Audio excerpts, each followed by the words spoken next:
Let us start with today's lecture of soil dynamics.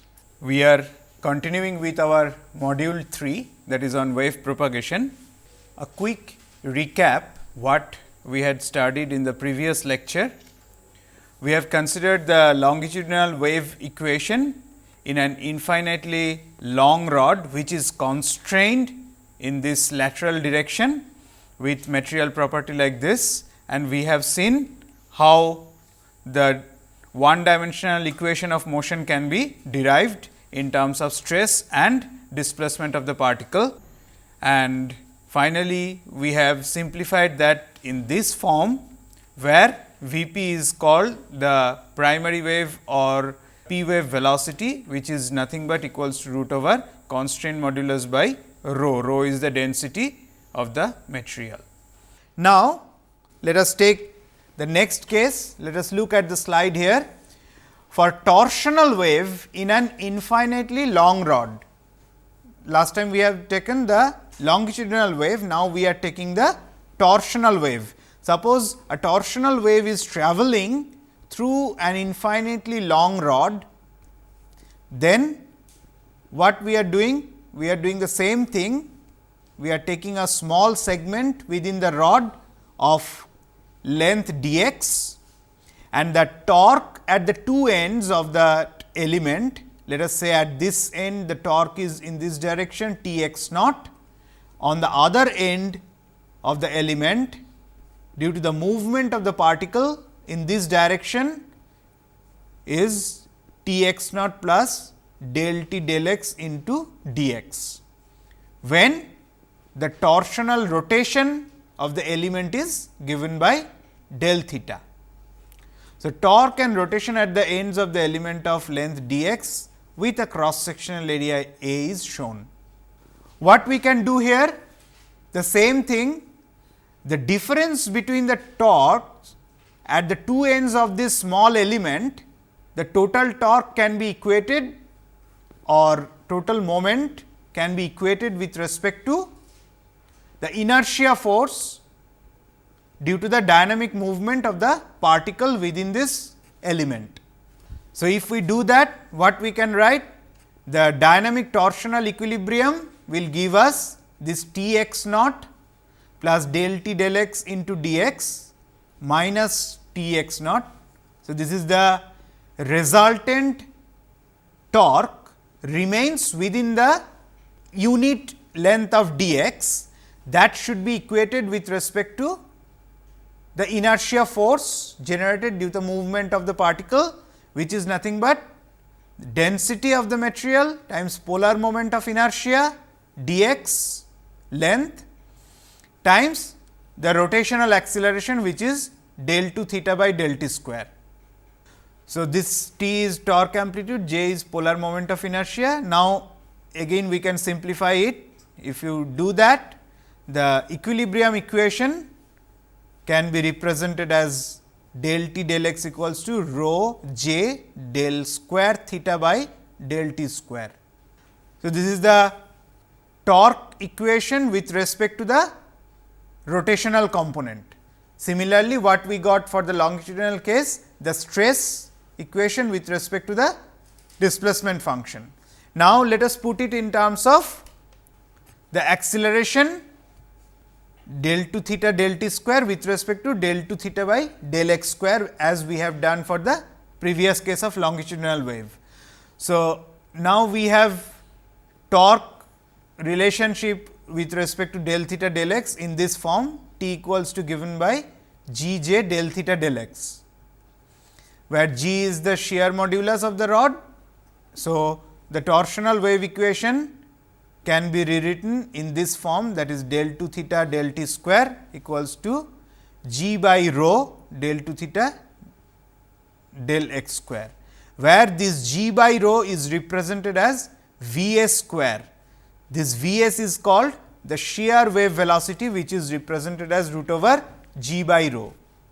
So, the primary wave velocity or the longitudinal wave velocity is root over m by rho constraint modulus by rho, and the shear wave velocity or the torsional wave velocity is given as the shear modulus by the density of the material under root of that. So, if we want to generalize these two cases, that is for any wave equation, whether it is longitudinal wave or a torsional wave, what is the basic form of the equation of motion? This is the basic form of equation of motion for one dimensional wave equation, that is del 2 u del t square equals to v square del 2 u del x square, right. So, if it is longitudinal wave, then it is V p, if it is torsional wave, then it is V s. Otherwise, the form of the equation is exactly same. So, for longitudinal wave it is displacement, for rotational wave it is rotation theta, that is the only difference. Otherwise, form of the equation is this one, and the solution of that type of equation can be represented by in function form like this. U of x of t can be given as a one function v t minus x, that is before little phase of x, and plus x, that is after phase of x. The solution can be expressed with respect to another terminology is given here, which is called as wave number. Wave number is generally denoted by kappa. Okay. So, this is the symbol similar to our small k, it is kappa actually. Kappa is nothing but omega bar by v, where omega bar is nothing but the circular frequency of the applied loading. What we have considered earlier actually the omega, omega is nothing but the circular natural frequency. So, the wave number is related to the natural frequency in this form. Okay. Wave number you can compute by dividing the natural frequency by velocity. So, this solution can be represented in this format in terms of wave numbers, and these a and b constants again can be obtained using the initial conditions given to us, and the wave number is related to another parameter which is known as wavelength. It is generally denoted by the symbol lambda of the motion. So, if I want to simplify this for you, what I can say that, let me draw it here. So, it will simplify the understanding of our two system. When the displacement function u of t we are plotting with respect to the variation in time, let us say this was like this, some variation. In that case, what was our time period? If it is a undamped free vibration, this was our time period, natural time period, right. T was expressed as 2 pi by omega, omega was natural frequency of the system. The same response, now we are representing it as that same u, we are representing it with respect to the distance x, that is displacement u, we are representing it with respect to its distance x, the same thing. In this case, when we are representing it with respect to distance, to complete one cycle, the distance covered is known as wavelength, which you must have read in your physics also earlier. This is nothing but lambda equals to 2 pi by that kappa. So, what does it mean? From this simple figure, it will make you understand this in a simple way, that the natural frequency, circular natural frequency of any vibrating system is equivalent to the wave number of the system, and the natural period of the system is equivalent to the wavelength of the system. And how they are related, that also I have mentioned. This kappa is nothing but this omega by the velocity. So, u dot. So, that way both the terms are related to each other. So, if we look at this slide, you can see here lambda is nothing but v times the t, what I have written just now, v by f 2 pi by omega times v, it is equal to 2 pi by kappa. So, the same relation between t and omega holds good for lambda and kappa, that is wavelength and wave number. So, wave equation, if we put in this form, it takes a shape of this, and using complex notation, the equivalent solution can be written in the form of a wave number like this. Now, let us start with the 3-dimension wave propagation. We have seen the 1-dimensional wave propagation, how the equation of motion we are getting. Now, we are trying to consider the wave propagation in all the 3 dimensions, that is generalized case we are considering. So, if you draw this, this is a small element we are taking of size dx in the x direction, dy in the y direction, and dz is the length of that element in the z direction. And what are the stresses acting on one side of this x? Let us say sigma x x here, and these are the shear stresses. On the y at one face sigma y y, and these are shear stresses, and this is the normal stress, and here on the z sigma z z normal stress and shear stresses these. Let me draw it in a better way for you, so that it will be more clear.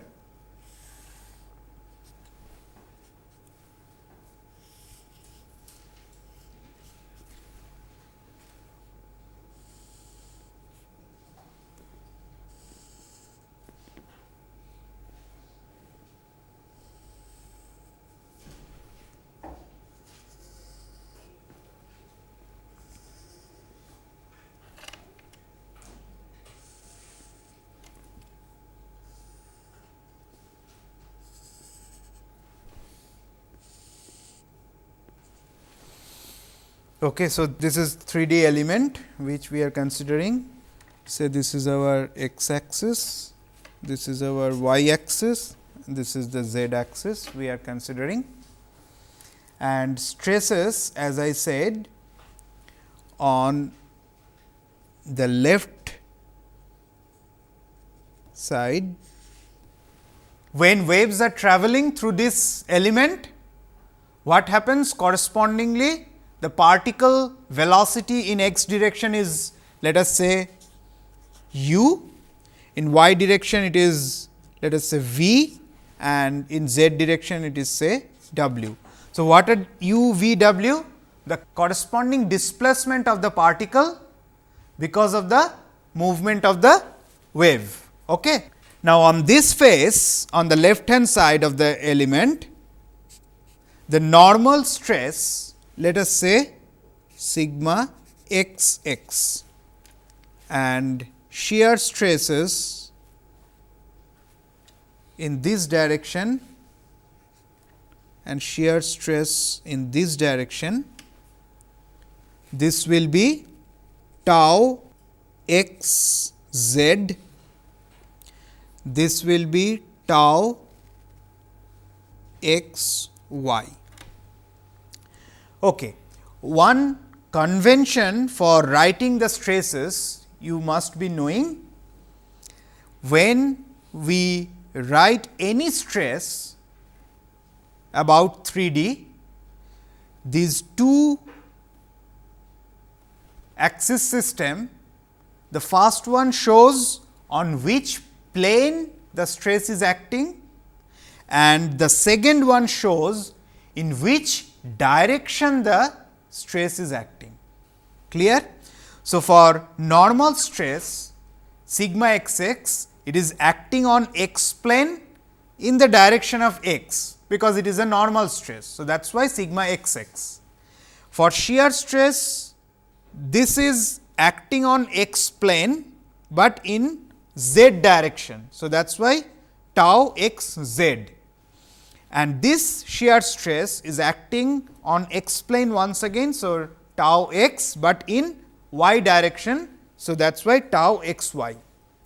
What happens on this side of the element, that is when it has travelled by a distance dx in x direction, the normal stress is sigma x x plus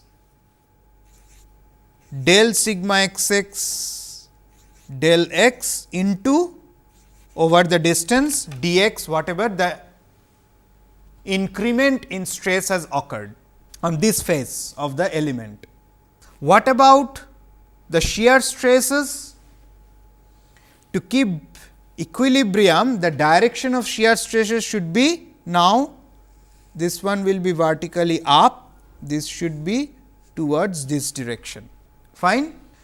Now, what is this one? This should be tau x acting in z direction, tau x z, because here also tau x z, in the opposite direction tau x z plus del tau x z by del x into the change over the length dx, and this will be tau x y plus del tau x y by del x into dx.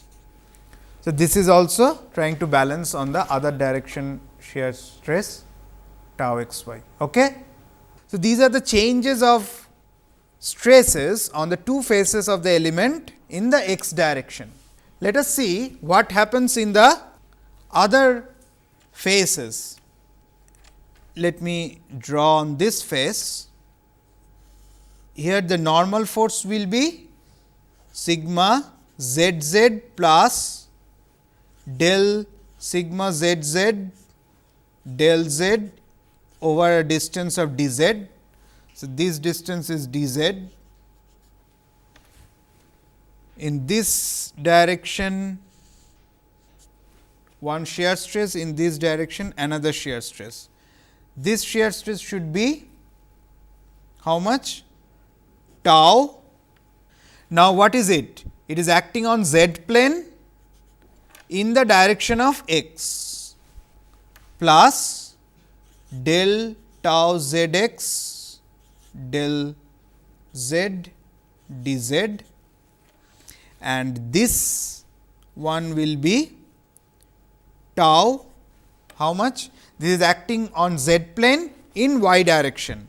So, z plane y direction plus del tau z y del z into d z. This is on upper face. On the lower plane it should be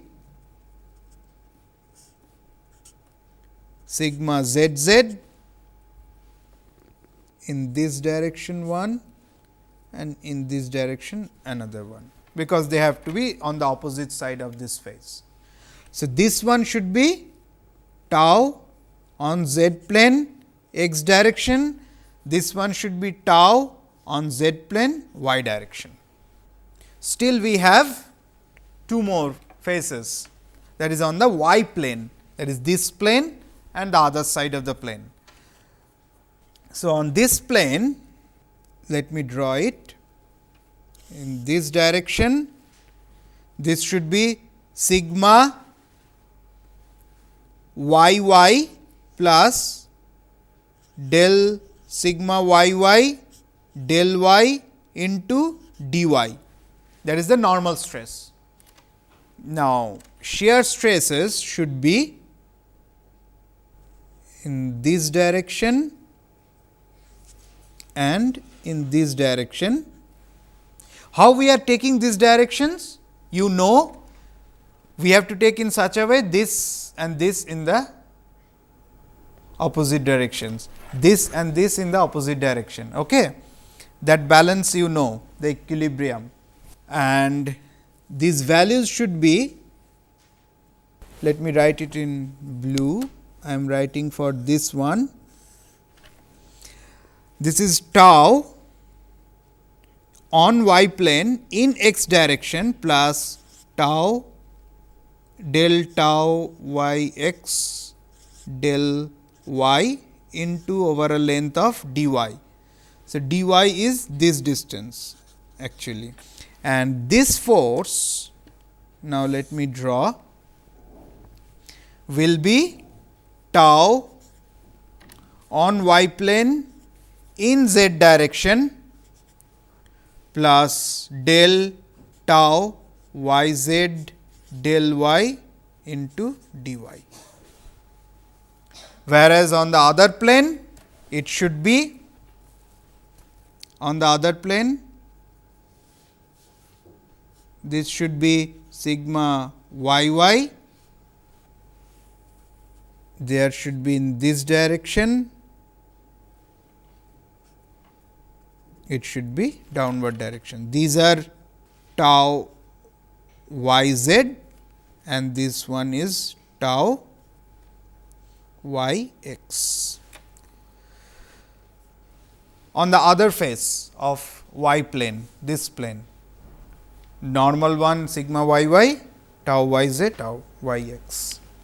Now, with all these forces, what we can do now?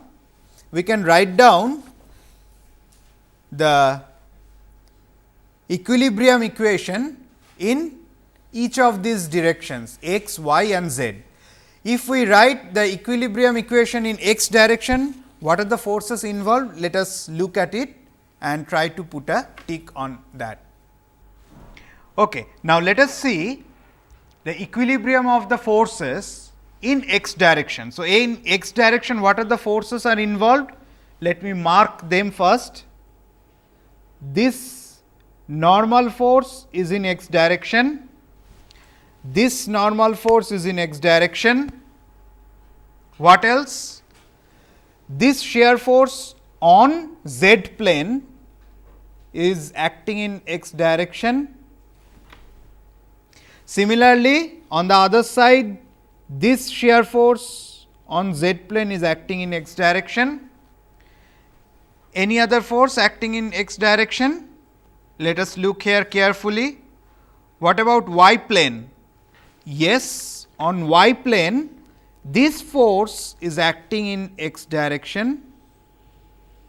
Similarly, this force is acting, or this stress is acting in x direction. Clear? If it is clear to us, let us write down the equilibrium equation. First, let us take these two normal forces in x direction or normal stresses in x direction. Total normal force in x direction should be multiplied with respect to the area, cross sectional area. And what is the cross sectional area for this normal force on x plane? It is nothing but this is dy, this is dz. So, dy times dz is the cross sectional area.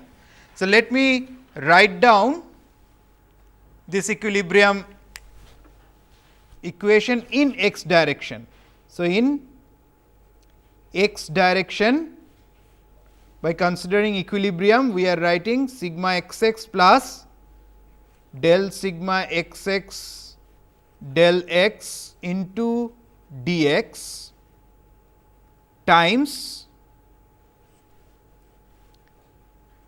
dy dz is the force acting on the right hand side, right hand direction, minus sigma x x times dy dz, it is acting on the leftward direction. So, net is on the rightward direction this much due to the normal force or normal stress acting on x plane in x direction, plus next whatever is in what are the stresses acting in the x direction. Let us see, we have this tau z x plus this one and tau z x in this direction and this direction. So, net resultant is in this direction, and on which plane it is acting? It is acting on this z plane. So, what is the cross sectional area for this? dx dy. Okay?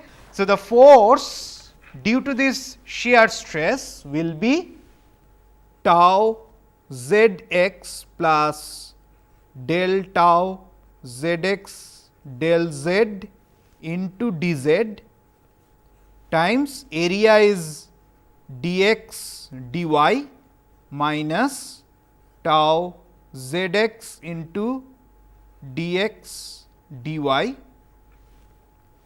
plus, let us see what else we have in x direction.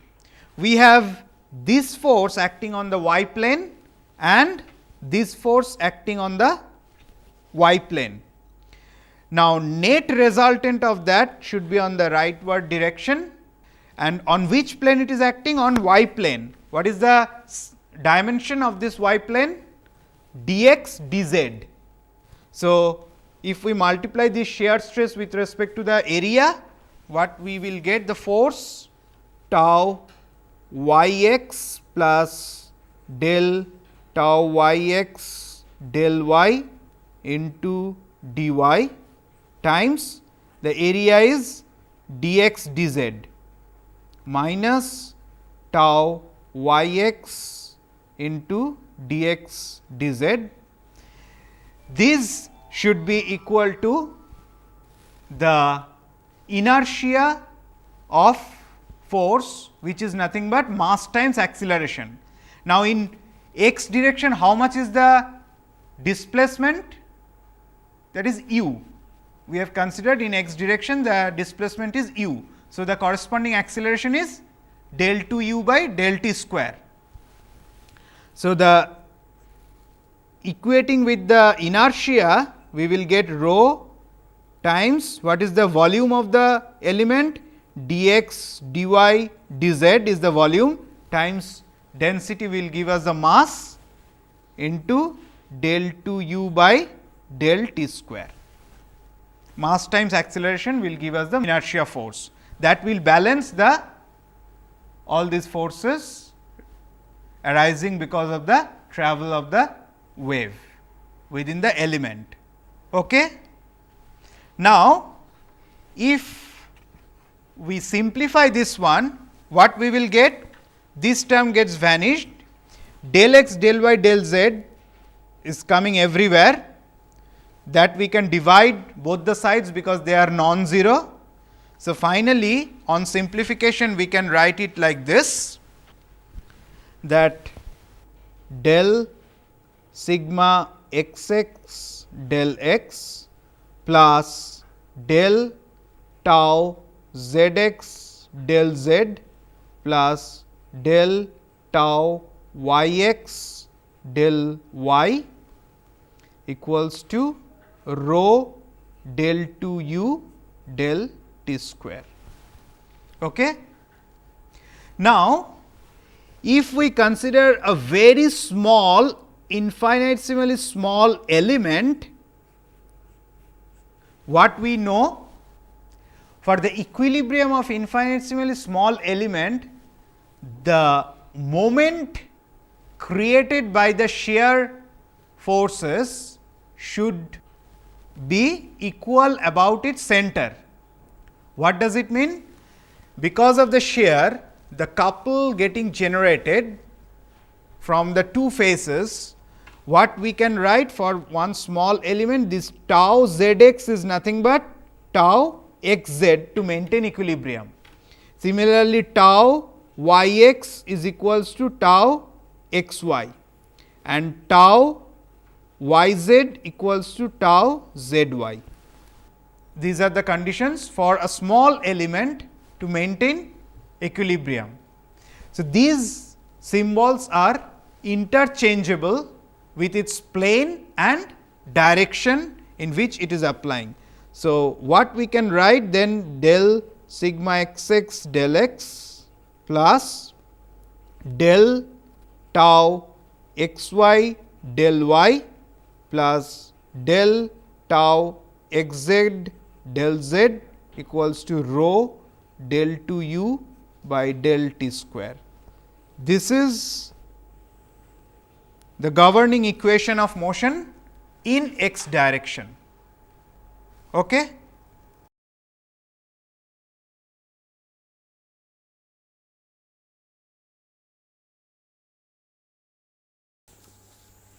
This is the basic governing equation of motion in 3-dimensional wave propagation for x direction only.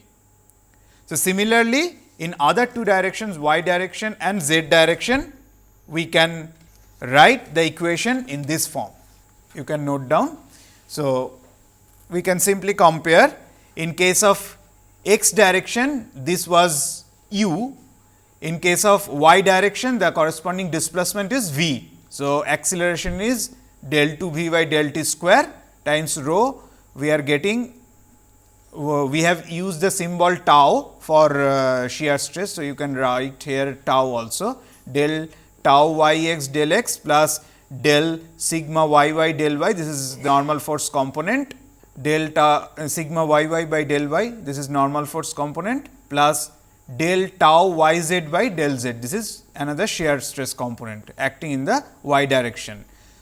So, this is equation of motion for y direction. Similarly, in z direction, the equation of motion is, in z direction we have considered the displacement is notated by w. So, corresponding acceleration will be del 2 w by del t square.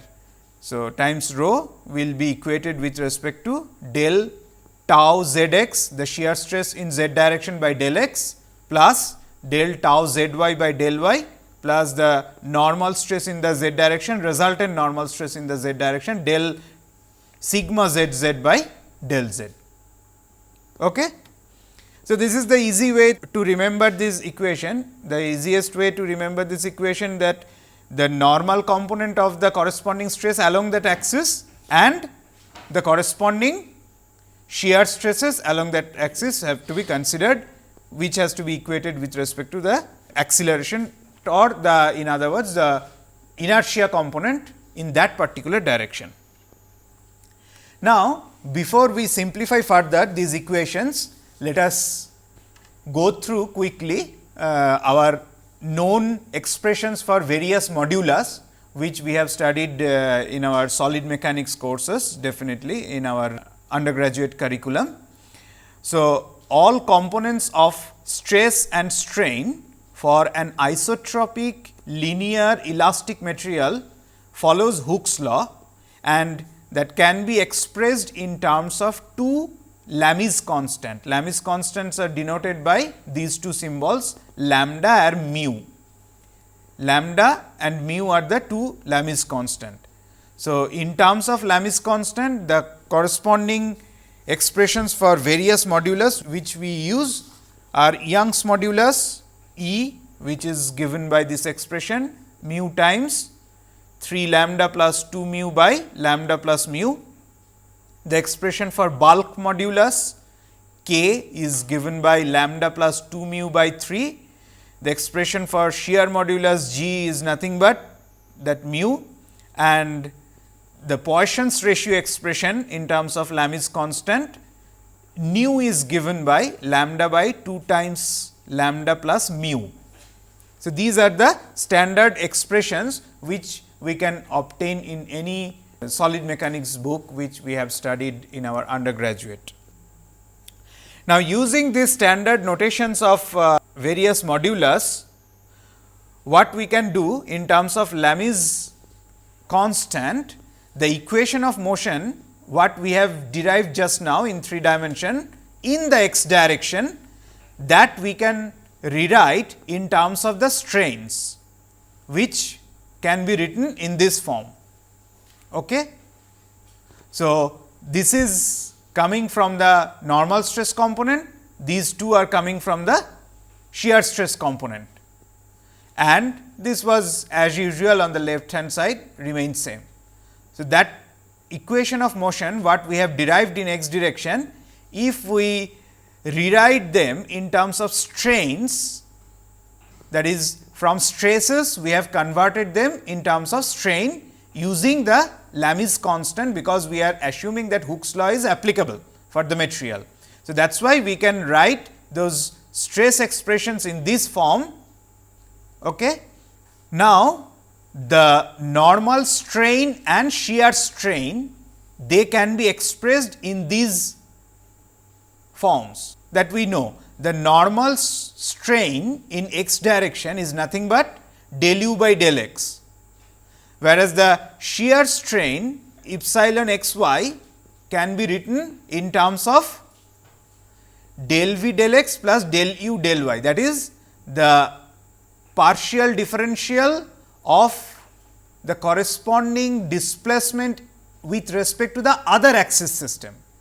If you note it properly, you can easily remember when we are taking the shear strain in x direction, we are differentiating the displacement in y direction with respect to x, and when we are considering the shear strain with respect to y direction, we are differentiating it with respect to y, but displacement in the direction of x. So, that sum will give us the corresponding shear strain, right. Similarly, for epsilon x z also we can get at del w by del x plus del u by del z. Now, if we substitute this strain displacement relationship in this previous equation, how this equation will be further simplified and reduced to, that is the reduced form, that is rho del 2 u del t square, left hand side remains same. The right hand side, now we are putting the expression for all these shear strain and normal strain. So, this is shear normal strain, these are shear strain. We can express them in this term of Lamis constant and simplify it further like this, where this grad square, this symbol we call grad square u, grad square is nothing but the Laplacian operator, which is nothing but del square by del x square plus del square del y square plus del square del z square. So, what this equation is actually? It is rho del square u by del t square equals to lambda plus mu times del epsilon bar by del x. What is epsilon bar? That is the principal strain, okay, the combination of the three strains in the three directions, plus mu times del square u by del x square plus del square u by del y square plus del square u by del z square. That is what is the total equation in x direction in terms of using this Laplacian operator grad square. So, similarly, what we can write, the equation takes the shape for other two directions of y and z like this. So, we can simply directly write this. In y direction, it will be rho del 2 v by del t square equals to lambda plus mu times del epsilon bar by del y plus mu times grad square v. So, now this operator has to be, means this second order differential, partial differential has to be executed with respect to the v, because we are considering this equation for y direction, y axis direction. Similarly, for z axis direction, the equation will take the form of rho del 2 w by del t square equals to lambda plus mu times del epsilon bar by del x plus mu times grad square w. So, now we are taking this Laplacian operator with respect to the component of displacement in z direction, that is w. Okay. So, now the solution of this 3D equation of motion for the first type of wave, it can be calculated how? By differentiating each of the above three equations with respect to x, y and z and then adding them together.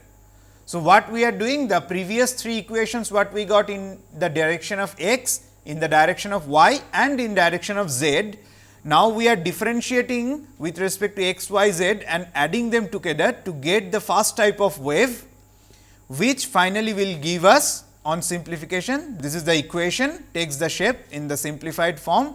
Further on rearrangement, we can write it like this: del square epsilon bar by del t square equals to lambda plus 2 mu by rho grad square epsilon bar. which will now help us to further simplify the equation in this form, that the dilation of wave propagates through the body at a velocity v p, which is nothing but primary wave velocity, which is expressed as root over lambda plus 2 mu by rho in terms of Lami's constant. Now, we know the Lami's constant in terms of other parameters, that is shear modulus and Poisson's ratio. If you put those expressions what I have shown just few minutes back, then in terms of shear modulus and Poisson's ratio, this is the most useful expression which as a geotechnical engineer or in our soil mechanics we generally use. The expression for primary wave velocity V p is given by root over g by rho into 2 minus 2 mu by 1 minus 2 mu. G is the shear modulus of the soil, rho is the density of the soil and nu is the Poisson's ratio of the soil.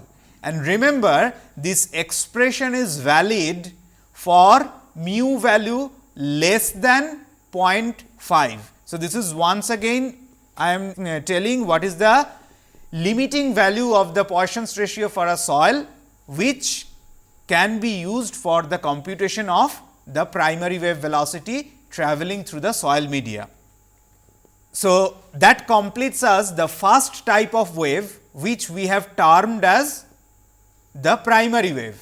Now, we can do another thing to get the second type of wave. What we can do, what we did earlier for the first type of wave, we differentiated all the three expressions in x, y, z direction and add them together, because what happens when the longitudinal wave or compressional wave it passes through, that is when p wave passes through, it get added because it is going in the same direction. Whereas, when the second type of wave, what we are considering as a shear wave or the torsional wave, when it travels, what we are doing here, look at here in the slide, the solution of the second type will give us, we differentiate it for the x axis equation, what we have obtained the equation in x direction, we have to differentiate that with respect to y and z and subtract one from the other one. So, that will give us the net effect of the shearing on x direction, fine. In the similar way, the other two direction equation also we can obtain. So, that is the way you can see the difference between the other two directions have been written here to get the secondary wave propagation in x direction. So, this is the generalized form of the secondary wave equation, which can be simplified and written in terms of this parameter, where this term mu by rho is expressed as V s square. So, the distortional wave, it is also called distortional wave because it creates a torsion in the media through which the wave is travelling through. So, distortional or S wave propagates through the solid at a velocity V s, which is given by root over mu by rho. Mu is that Lami's constant, which if we put in terms of our modulus, what expressions we have obtained earlier is given by root over g by rho. Now, if we compare these two velocities, that is primary wave velocity and secondary wave velocity, what we can write? The ratio of these two velocities, that is V p by V s, can be simply written in this form, that is root over 2 minus 2 mu by 1 minus 2 mu. So, this is another excellent expression which is very frequently used in soil mechanics or soil dynamics. Why? Because later on when I will discuss in our module 4 about dynamic properties of soil, that time I will mention most of the times we measure this value of V s in the field or in the laboratory for a particular soil under subjected to different earthquake or dynamic motion or dynamic loads. So, we measure the value of V s, but simultaneously we hardly measure the value of V p. What we do? We if we can identify, if we can determine the value of the Poisson's ratio of the soil, then using this simplified expression, we can easily obtain the value of V p in that soil media. So, that is why this equation is very much of use in practice. Now, coming to some other different types of waves. When waves in semi-infinite body you all know, that is in one direction it is going to infinity, whereas in other direction there is a boundary, like our earth surface, okay, or ground surface. So, below ground it is extending to infinity, but at ground surface it is a ending there.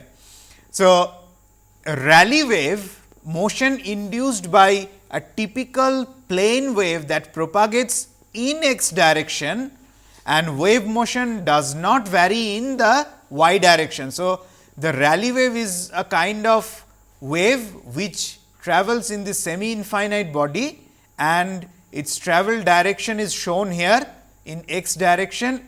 Also, its variation with respect to depth is shown, you can see here, whereas in this y direction there is no variation of the wave. That is the characteristics of this Rayleigh wave.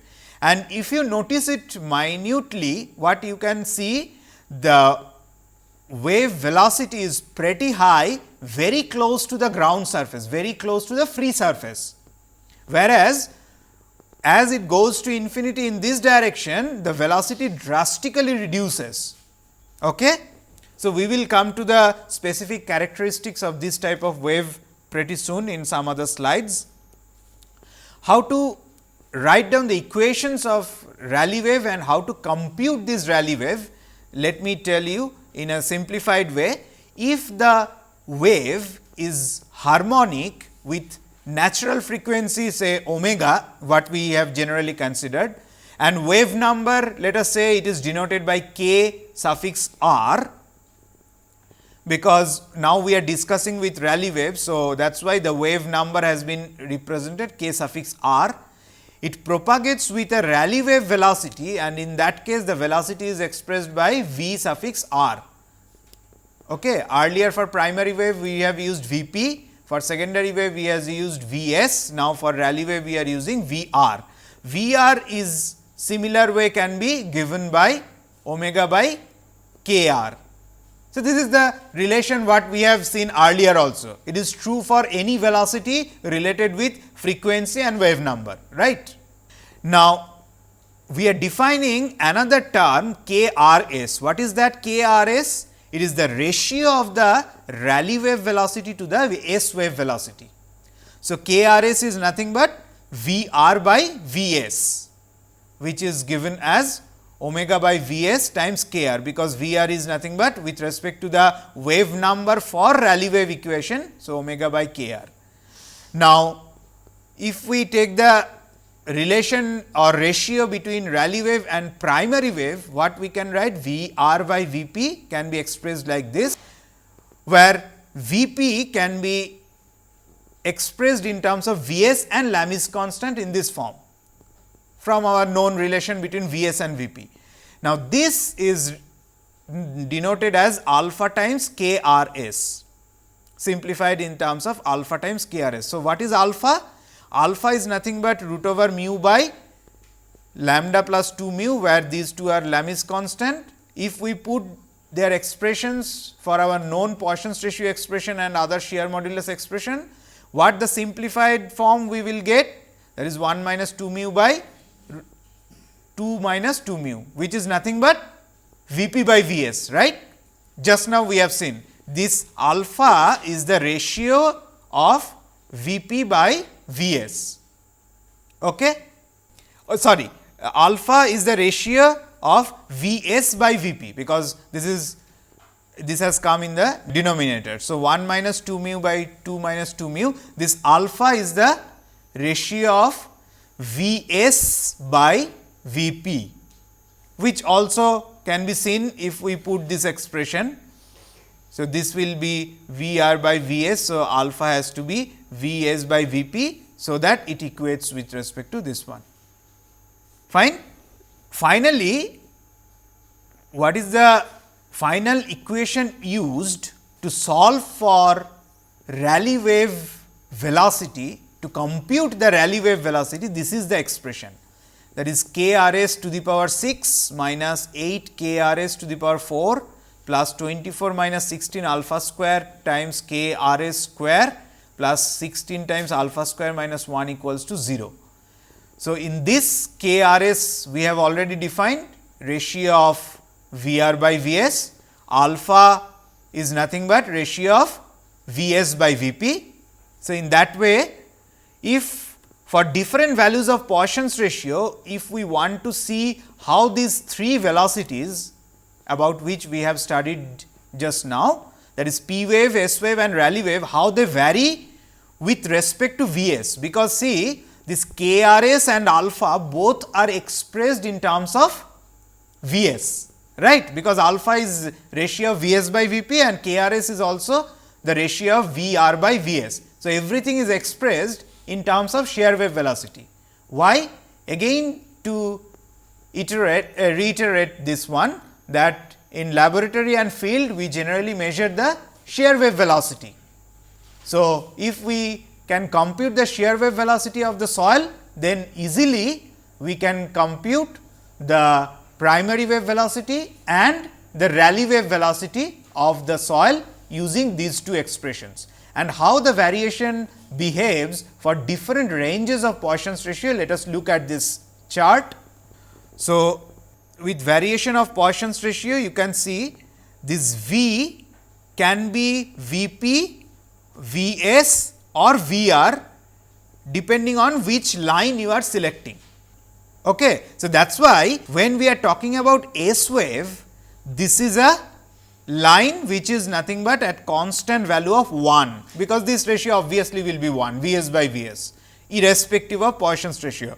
However, you can see the P wave values starting here like this, and here it will become infinity, because at 0.5 it is not giving any particular value.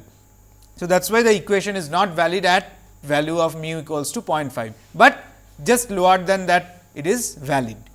Also, the Rayleigh wave, if you see the variation of Rayleigh wave with respect to S wave, it is pretty close. The velocity of Rayleigh wave is very close to S wave velocity.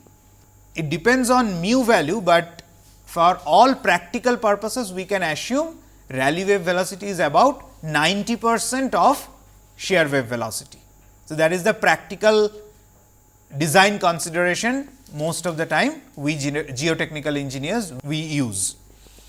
So, practical value used by geotechnical engineers for Rayleigh wave velocity is about 0.9 times the shear wave velocity, though the exact value can be easily computed using this expression, by solving this expression and depending on the values of Poisson's ratio.